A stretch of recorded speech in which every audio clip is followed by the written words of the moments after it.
রাইতের বেলা কেন ভিডিও করতেছি জানেন?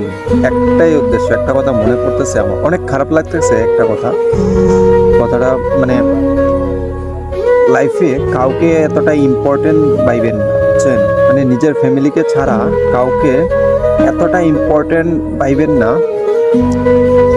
কারণ ইম্পর্টেন্ট ভাবলে না, সে তোমারে লাস্ট পর্যন্ত এমন একটা ধাক্কা দিবে, যদি তুমি তাকে আপনার বেস্ট ফ্রেন্ডও ভাবো, যখন তার প্রয়োজন শেষ হয়ে যাবে না, সে তোমাকেও ভুলে যাবে। তখন কিন্তু তুমি ভাববা যে আরে আমি কি করলাম, তারে তো আমি অনেক ভালোবাসতাম, সে আমার অনেক বেস্ট ফ্রেন্ড।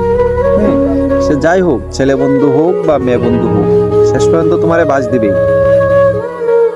ঠিক আছে, যখন তার প্রয়োজন থাকবে, হ্যাঁ, যতক্ষণ তার প্রয়োজন পড়বে ততক্ষণই তোমাকে মনে পড়বে।